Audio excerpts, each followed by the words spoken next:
All right, and welcome to this edition of the IU Hoops Halftime Report. As Indiana currently with a 38-36 deficit to UC Davis.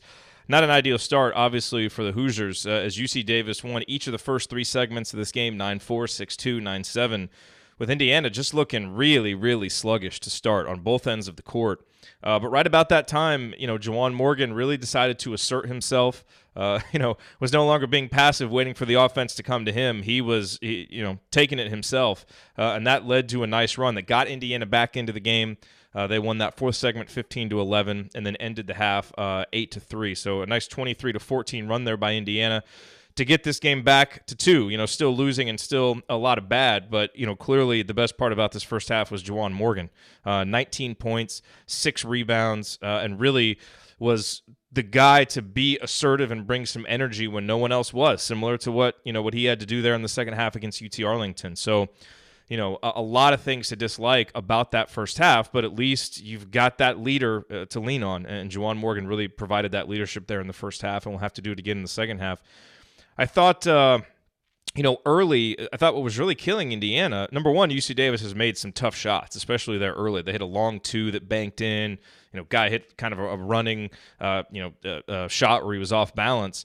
And this UC Davis team had just been horrid offensively coming into this game. And it's a lot of experienced guys, too. So you kind of wonder what's going on there.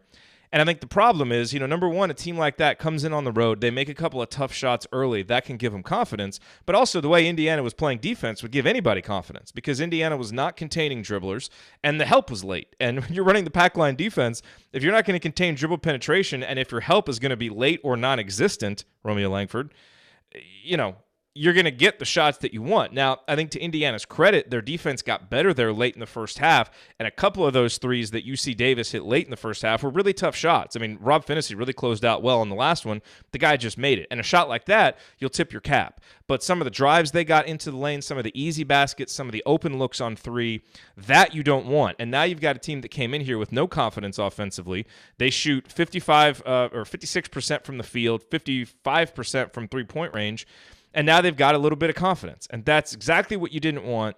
You wanted to come and assert yourself against this team early, and that didn't happen. I thought Rob Phinisee played his worst basketball of the season through about the first 12 minutes. His defense wasn't good. He looked sluggish. He looked slow mentally. He looked tentative.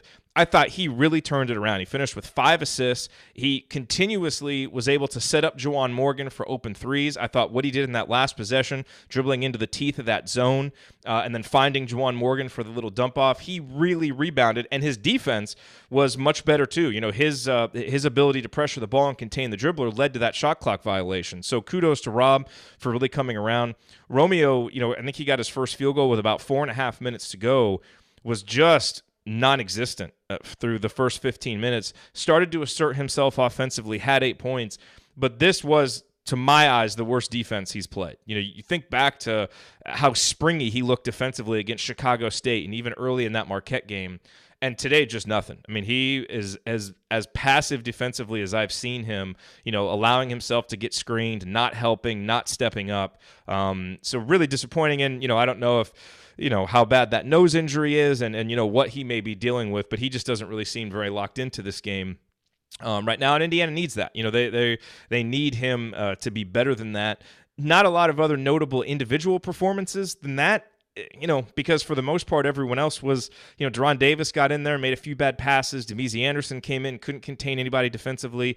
Justin Smith has kind of been up and down. I thought Al Durham, really tried on defense, was able to hit that three-pointer. But, you look at keys to the second half, Indiana's got to take better care of the ball. This is becoming a story, 8 turnovers, just lackadaisical decision-making and lackadaisical passing for the most part is was really causing this. And maybe part of that is a lack of chemistry offensively and struggling to get into a rhythm, but it's really starting to become concerning.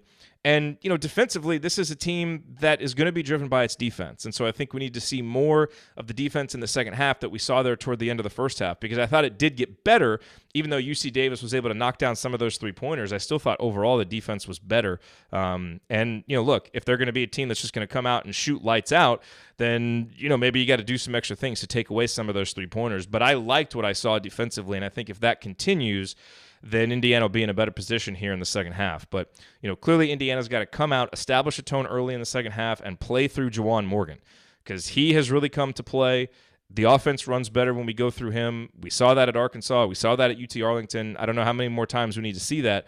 Play through him, and Indiana should be able to get out of here with a victory. But, now you've given this UC Davis team some belief, so you got to go out and really assert yourself and take that belief away. And hopefully Indiana's able to do that here in the second half.